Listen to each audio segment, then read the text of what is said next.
begin.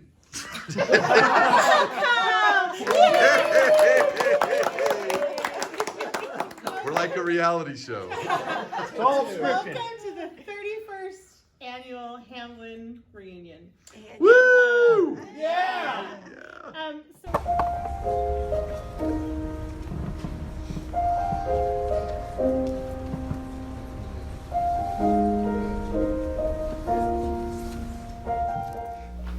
Hi, I'm Callie Church, and I'm so thankful for this opportunity to share some memories of President and Sister Hamblin, and they're just the most wonderful people. We love them so.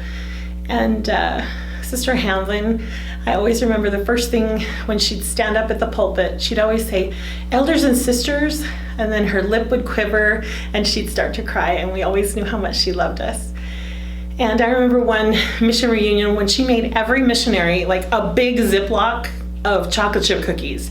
I remember in my bag there were 14, like normal sized chocolate chip cookies, and she just took care of us and was so straightforward and real, and just love her. And President Hamblin, he's a father to me, and I have a wonderful father. I have two wonderful fathers, and I'm so thankful for him. I remember so many memories of him in my mission. I remember my first day in the mission field. I was in the Montero that he was driving madly down the mountain. So I thought, and I remember thinking, wow, this is my mission president? And he was a very aggressive driver. It was awesome. And I remember one time being in a car with him. We had taken my companion to the airport, and we were just trying to get onto a busy road, and there was a big bus there, and he said, the key here to defensive driver, aggressive driver, or whatever it was, is never look him in the eye. So I've tried to remember that. But I remember my parents came to pick me up from my mission, and we stayed in the mission home when we were on Gran Canaria. And I remember the night before I left, we had had a nice dinner, and we were standing just getting ready to go to bed. And I remember him putting his arm around me and telling my dad, he said, "I know how much you love her because I have daughters, and I want you to know that I couldn't love her more if she were my own." And I always felt like I was his own in so many ways, and I've been so grateful for our ongoing relationship over the years, and I'm so grateful for the wonderful one-on-one time that I had with him, especially in the few years before he passed away. And those were really meaningful experiences for me, and I won't ever forget them. And we're met today for our 31st annual mission reunion, and we do it because we love each other and because of how much he loved us. We've bonded and grown together all these years. So we just want you to know how much we love him and how much we love you for sharing him with us in such a gracious and open way. And we'll love you forever. You'll be part of our Spain Las Palmas family forever.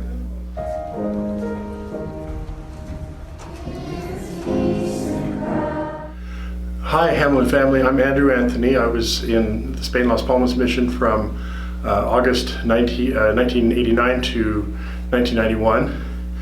And one of the biggest memories I have was that when I got on the airplane to go to Spain, my grandparents brought my mom up to the drop-off point at the airport because she had terminal cancer, and I knew that I was saying goodbye to her probably for the last time.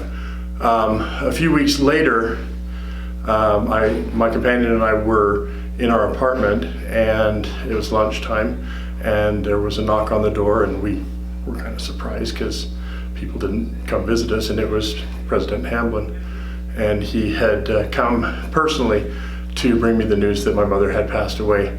And as tough as it was, obviously,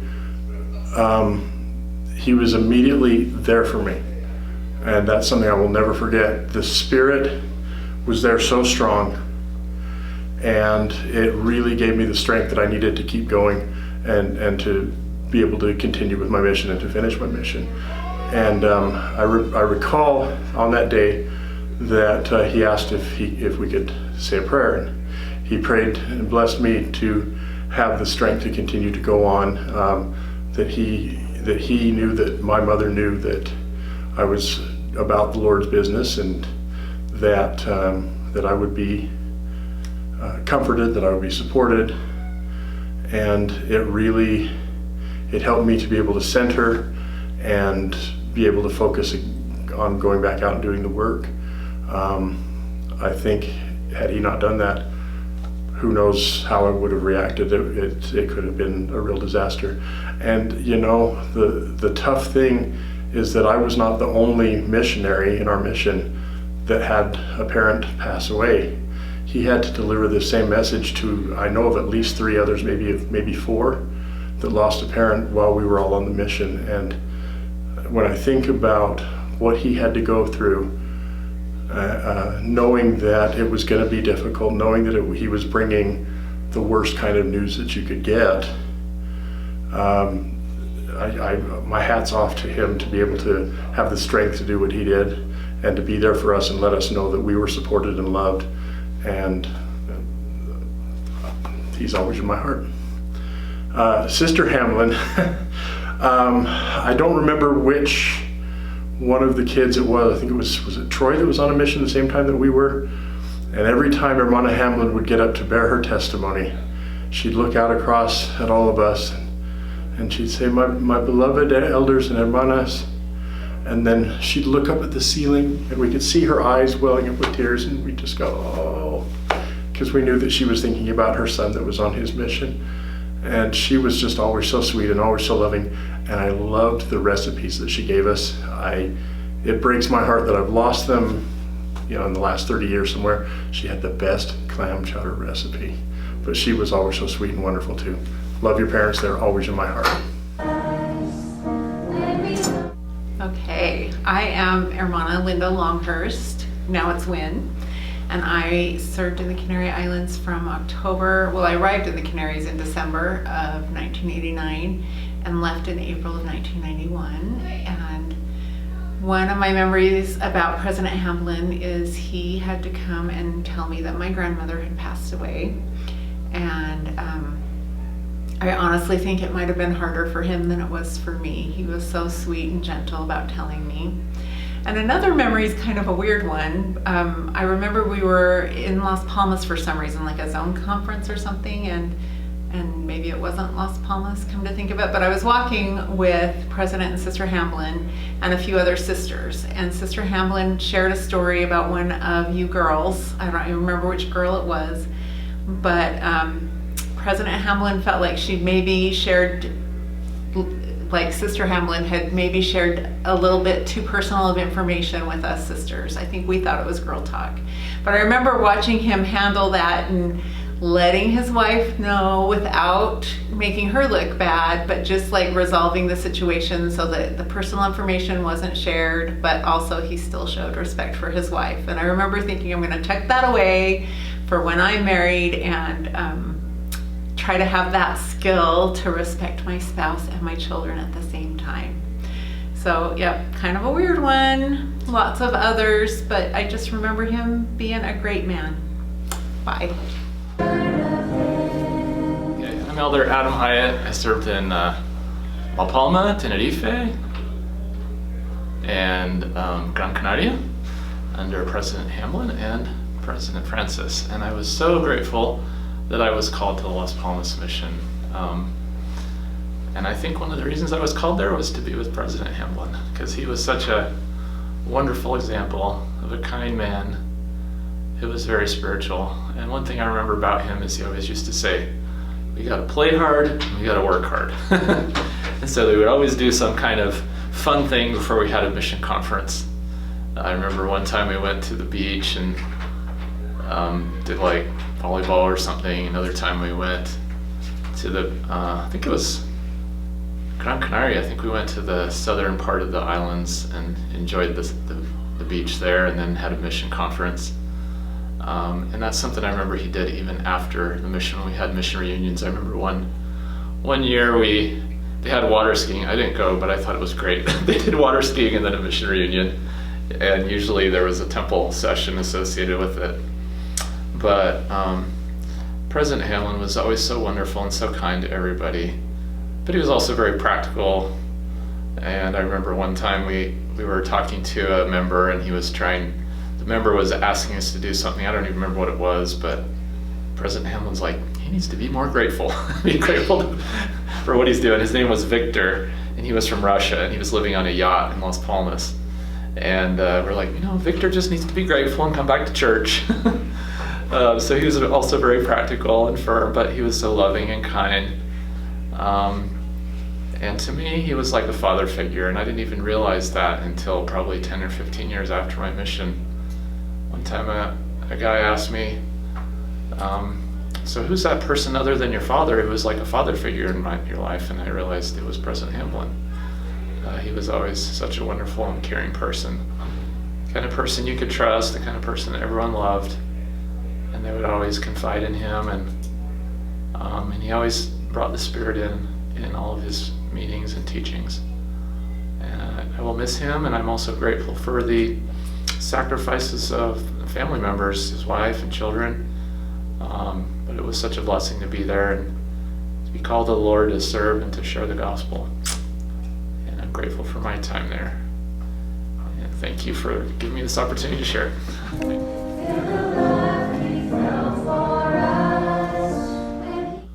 Well, hello, my name is Elder Meservey, and I wanted to share a few thoughts about President Hamblin, my mission president. So when I was 19 years old, I was really into myself, very selfish, thought I was the man, wasn't sure if I even wanted to serve a mission, but when I arrived at the Canary Islands and saw Brother and Sister Hamblin, that changed everything. They received me with open arms, they gave me a big hug, and they just loved me. And it felt so good to have that love and support because I was far away from my family. And throughout my mission, I saw the kindness they shared with everybody, the respect they had for everybody. And no matter what I did, the mistakes I made, they still loved me and supported me. President Hamblin is just a beautiful man, as was Sister Hamblin. One of the times I remember one time when we had some really intelligent people, smarter than we were by far, investigating the church. We didn't have all the answers, and President Hamblin went with us, and it was so amazing because they wanted to argue, and all he did was listen and teach with the Spirit and teach with love. And I learned that, and that's something I've tried to apply my whole life. So thank you, Brother and Sister, President and Sister Hamblin. I appreciate everything you did for me. Thank you.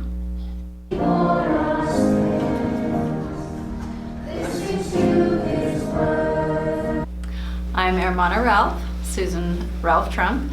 I served in the Canary Islands from August of '88 to April of '90 with President Hamblin, and he is absolutely amazing. He was like a father to me. He had so much energy and knew how to work hard, knew how to play hard, knew how to inspire us. He believed in us. He made each of us feel like we were his favorite, and I loved his voice, his speaking voice, his kindness, his singing voice. He kept in touch with me after the mission forever. Loved my husband, loved my kids.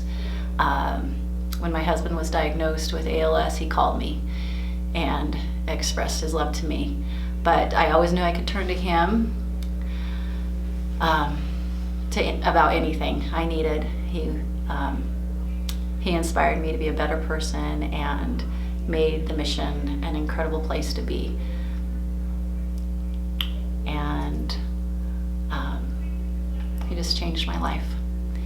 And I'm grateful for that incredible experience.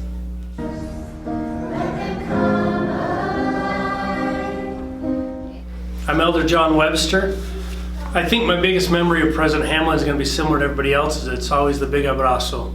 I always got a hug from him, but the other thing he would do, and I don't know if he did it to all of us, is he would give me a big hug and pat me on the back, and then he'd hold me by the shoulders and lean back and look me in the eye. And he'd say, Elder Webster, how are you doing? And it made me have to think about how I was doing. And I didn't always, his language and mine weren't always the same. But the longer I knew him, the more I knew he loved me. And that big abrazo reminds me of my Heavenly Father and what it would be like to be hugged by him.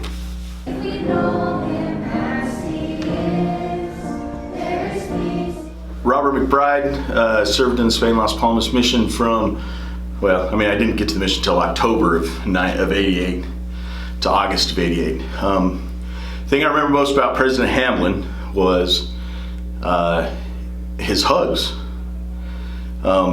He seemed to be able to hug you and take all the pieces maybe that were flaring off of a bad day and be able to hug that all back together. And the thing I remember about Sister Hamblin, I probably showed up at her house a couple times after having some run-ins with companions. And every time when President was there, she was always so gracious because I was taking her time away from her husband, who was super busy. He was the mission president. I remember she'd feed me and was always so gracious. Anyway, I was one of the lucky ones. I had President Hamblin for 2 full years. And my mission is an integral, important part of my life and who I am and how I've raised my kids. So I loved your dad, loved your mom. I'm sad that they're gone. The world is a little less bright because they're not here anymore. But heaven definitely has 2 fantastic angels.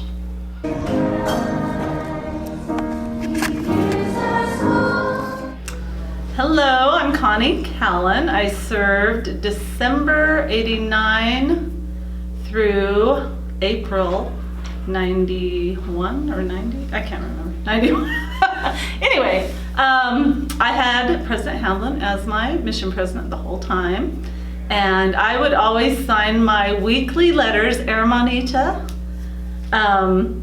Callan, which he told me he loved that. He thought that was great. And I always thought of President Hamblin as a father figure. See, I didn't want to cry. But my dad passed away when I was 17. So he kind of was the next father figure in my life, and I really loved him.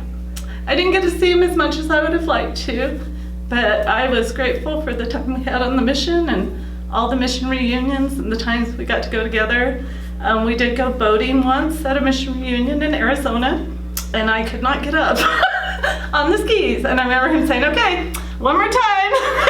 And I never did get up, but he was like very patient. But then he was like, okay, let's let other people go. But I loved President Hamblin and so grateful that you were able to share your dad with me. Thank you. My name is Chris Palmer. I served with your mom and dad, your grandma and grandpa. I got there in June of '89 and served the whole time under your parents. It's been wonderful to get together with our mission family tonight and to just feel of that love and connection that we had, that your parents cultivated for us. Recently, there's a grandson who posted on Facebook. He wanted us to say something about his grandfather, and I've had a real hard time with that, just because I don't know where to start. I was able to come and be at the funeral, and there's been a real awakening that I had there as I realized how much President and Hermana Hamblin, how much of an impact they not only had on my life, but on the lives of so many of us. And I think of your dad often. Currently, I'm serving in a bishopric, and I often ask myself, what would President Hamblin do or say? And it's always a matter of being gentle and kind and loving the person first. And that's how I felt.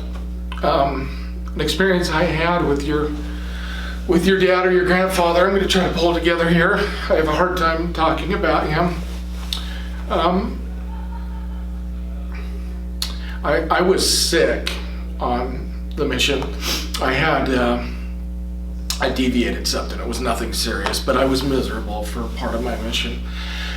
And I remember being particularly sick, and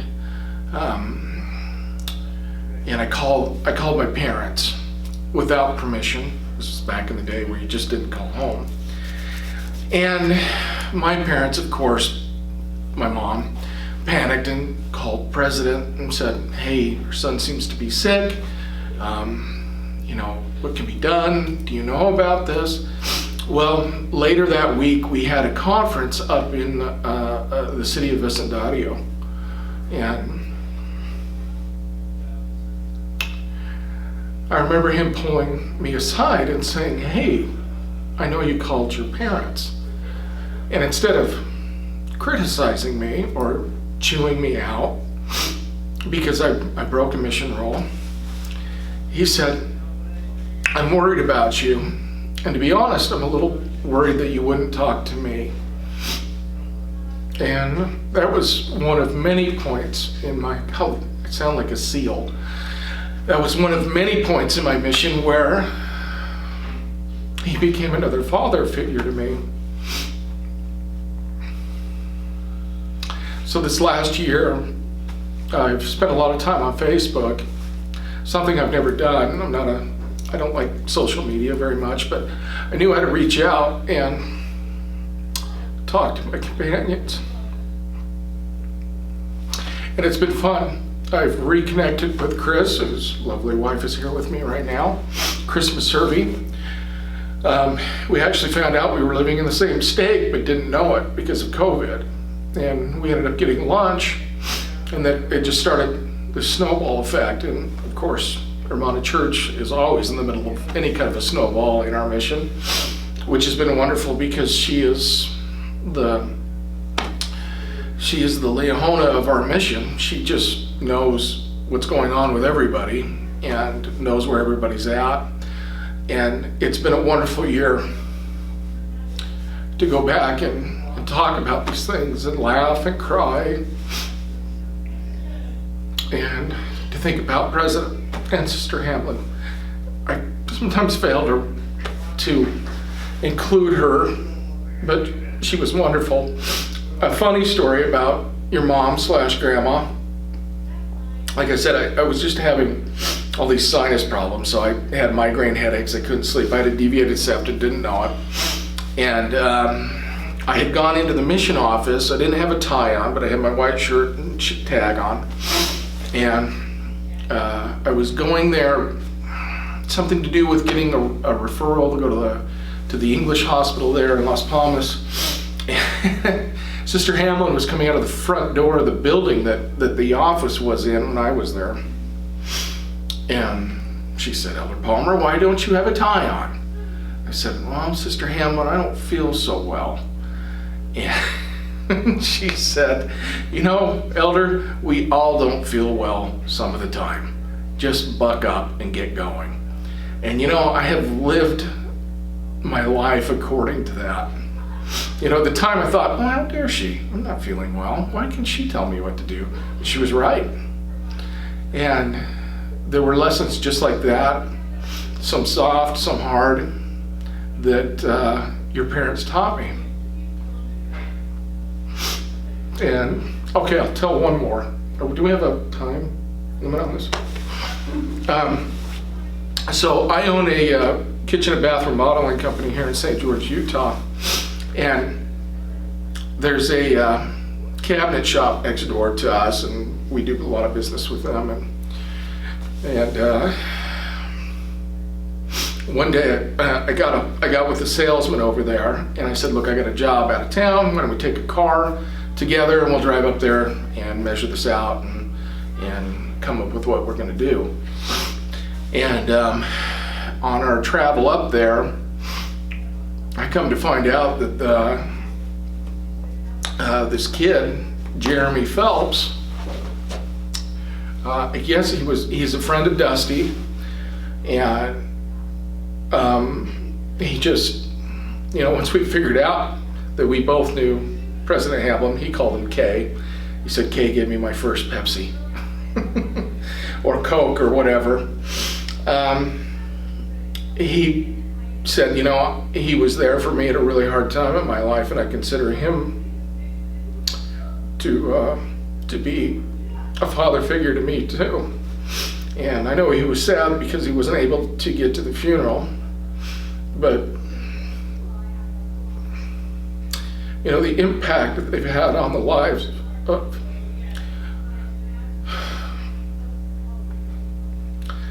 so many people, I guess we'll never know.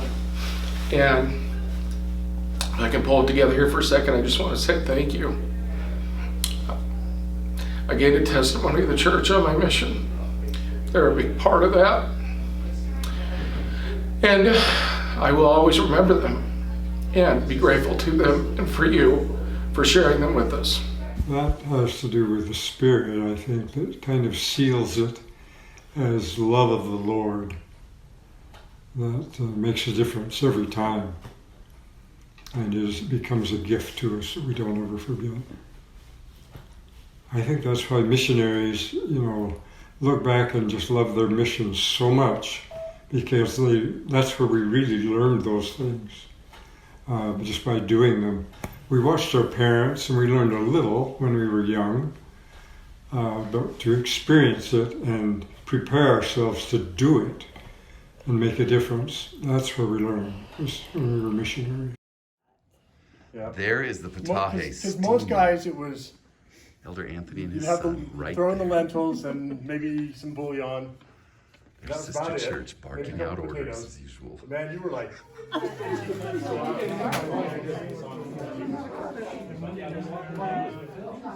Flan. Disgusting. I never liked flan. Never liked flan. There's the crowd. Yeah, I went bad. They set them up, we get the credit, right? These are great. Getting a video of everybody here. Oh, at the park. We're at the Canary Island Park. It's great. Where's the mud? Yes, there it is. It's on my pants still. Oh, I stepped it. I made a great impression. What are you doing? Videoing. Yes, I'm making the video for everybody. So. Yes. Whoa, there's my wow.